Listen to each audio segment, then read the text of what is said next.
Hai everyone, perkenalkan nama saya Zikra Najwa dari kelas 2A Ekonomi Syariah dengan NIM 55542200055. Di video ini saya akan menjelaskan tentang hukum perjanjian atau kontrak.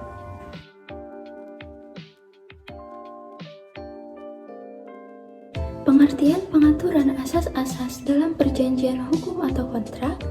Sistem terbuka atau open system artinya bahwa setiap orang bebas untuk mengadakan perjanjian, baik yang sudah diatur maupun yang belum diatur dalam undang-undang. Hal ini dapat disimpulkan dari ketentuan yang tercantum dalam pasal 1338 ayat 1 KUH Perdata yang berbunyi, semua perjanjian yang dibuat secara sah berlaku sebagai undang-undang bagi mereka yang membuatnya. Selanjutnya yaitu asas hukum kontrak. Yang pertama, asas kebebasan berkontrak.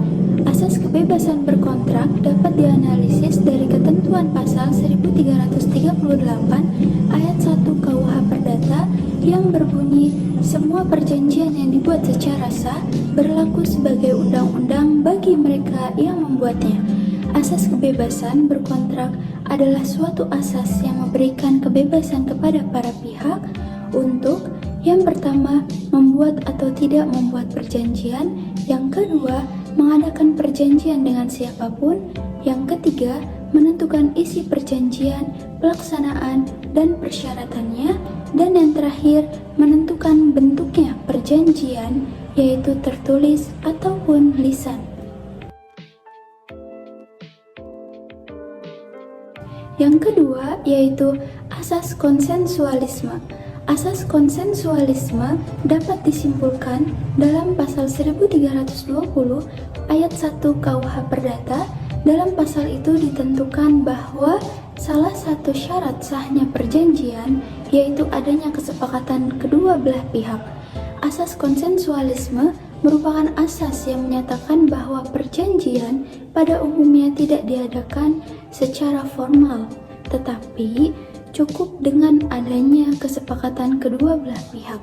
Kesepakatan merupakan persesuaian antara kehendak dan pernyataan yang dibuat oleh kedua belah pihak. Yang ketiga yaitu asas Pacta Sunt Servanda. Asas Pacta Sunt Servanda atau disebut juga dengan asas kepastian hukum. Asas ini berhubungan dengan akibat perjanjian. Asas Pacta Sunt Servanda merupakan asas bahwa hakim atau pihak ketiga harus menghormati substansi kontrak yang dibuat oleh para pihak. Sebagaimana layaknya sebuah undang-undang, mereka tidak boleh melakukan intervensi terhadap substansi kontrak yang dibuat oleh para pihak. Asas Pacta Sunt Servanda dapat disimpulkan dalam pasal 1338 ayat 1 KUH Perdata yang berbunyi, perjanjian yang dibuat secara sah berlaku sebagai undang-undang. Yang keempat yaitu asas iktikat baik atau Goitrau. Asas iktikat baik dapat disimpulkan dari pasal 1338 ayat 3 KUH Perdata. Pasal 1338 ayat 3 KUH Perdata berbunyi, perjanjian harus dilaksanakan dengan iktikat baik. Asas iktikat merupakan asas bahwa para pihak, yaitu pihak kreditur dan debitur, harus melaksanakan substansi kontrak berdasarkan kepercayaan atau keyakinan yang teguh atau kemauan baik dari para pihak. Asas iktikat baik dibagi menjadi dua macam, yaitu iktikat baik nisbi dan iktikat baik mutlak. Pada iktikat baik nisbi, orang memperhatikan sikap dan tingkah laku yang nyata dari subjek. Pada iktikat baik mutlak, penilaiannya terletak pada akal sehat dan keadilan. Dibuat ukuran yang objektif untuk menilai keadaan atau penilaian tidak memihak, menurut norma-norma yang objektif. Yang kelima yaitu asas kepribadian atau personalitas. Asas kepribadian merupakan asas yang menentukan bahwa seseorang yang akan melakukan atau membuat kontrak hanya untuk kepentingan perseorangnya saja. Hal ini dapat dilihat dalam pasal 1315 dan pasal 1340 KUH Perdata. Pasal 1315 KUH Perdata berbunyi, pada umumnya seseorang tidak dapat mengadakan perikatan atau perjanjian selain untuk dirinya sendiri. Inti ketentuan ini bahwa seseorang yang mengadakan perjanjian hanya untuk kepentingan dirinya sendiri. Pasal 1340 KUH Perdata berbunyi, perjanjian hanya berlaku antara pihak yang membuatnya. Ini berarti bahwa perjanjian yang dibuat oleh para pihak hanya berlaku bagi mereka yang membuatnya.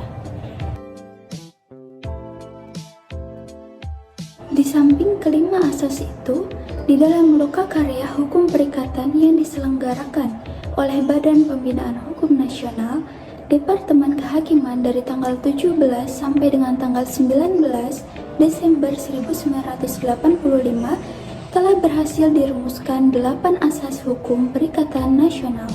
Kedelapan asas itu diantaranya, yang pertama, asas kepercayaan, yang kedua, persamaan hukum, yang ketiga, asas keseimbangan, yang keempat, asas kepastian hukum, yang kelima, asas moral, yang keenam, asas kepatutan, yang ketujuh, asas kebiasaan, yang kedelapan, asas perlindungan. Selanjutnya yaitu bentuk perjanjian atau kontrak wan prestasi. Wan prestasi adalah tidak memenuhi atau lalai melaksanakan kewajiban sebagaimana yang ditentukan dalam perjanjian yang dibuat antara kreditur dengan debitur. Wan prestasi mempunyai hubungan yang sangat erat dengan somasi. Somasi itu minimal telah dilakukan sebanyak 3 kali oleh kreditur. Apabila somasi itu tidak diindahkannya, maka kreditur berhak membawa persoalan itu ke pengadilan. Dan pengadilanlah yang akan memutuskan apakah debitur wan prestasi atau tidak. Akibat adanya wan prestasi, yang pertama, perikatan tetap ada. Yang kedua, debitur membayar ganti rugi kepada kreditur. Yang ketiga, beban risiko beralih untuk kerugian debitur. Dan yang terakhir, kreditur dapat bebas kewajiban. Selanjutnya yaitu penyusunan perjanjian atau kontrak. Tahap penyusunan pembuatan draft pertama yang meliputi pada umumnya, yang pertama, judul kontrak, pembukaan, pihak-pihak dalam kontrak, resital, isi kontrak, dan penutup. Tetapi di USA, yang pertama, part recital, consideration, one raise and requisition, risk allocation, condition, dates and term, boilerplate, dan yang terakhir signature. Yang kedua, saling menukar draft kontrak. Yang ketiga, jika perlu diadakan revisi. Yang keempat, dilakukan penyelesaian akhir. Yang kelima, penutup dengan penandatanganan kontrak oleh masing-masing pihak. Selanjutnya, pra penyusunan perjanjian atau kontrak. Yang pertama, identifikasi para pihak. Yang kedua, penelitian awal aspek terkait. Yang ketiga, MOU, yaitu pembuatan Memorandum of Understanding. Yang terakhir, negosiasi. Selanjutnya yaitu hapusnya perjanjian atau kontrak. Di dalam rancangan undang-undang kontrak telah ditentukan tentang berakhirnya kontrak. Pengakhiran kontrak dalam rancangan itu diatur dalam pasal 731 sampai dengan pasal 735. Ada 5 hal yang diatur dalam pasal tersebut, yaitu yang pertama, hak untuk mengakhiri kontrak, yang kedua, pemberitahuan pengakhiran, yang ketiga, ketidakpelaksanaan yang sudah diantisipasi, yang keempat, jaminan yang memadai dari ketidakpelaksanaan tersebut, dan yang terakhir, pengaruh dari pengakhiran secara umum. Hapusnya perjanjian atau kontrak, yaitu berakhirnya kontrak merupakan selesai atau hapusnya sebuah kontrak yang dibuat antara dua pihak, yaitu pihak kreditur dan debitur tentang suatu hal.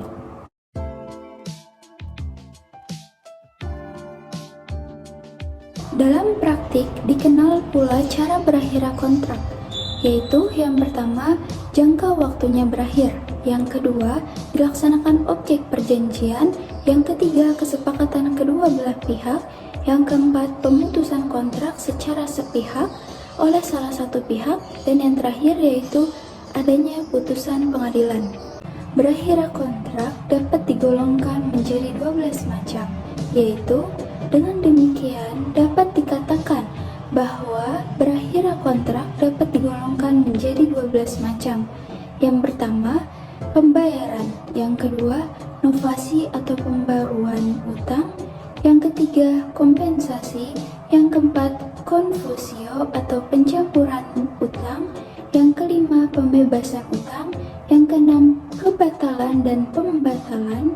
Yang ketujuh, berlaku syarat batal.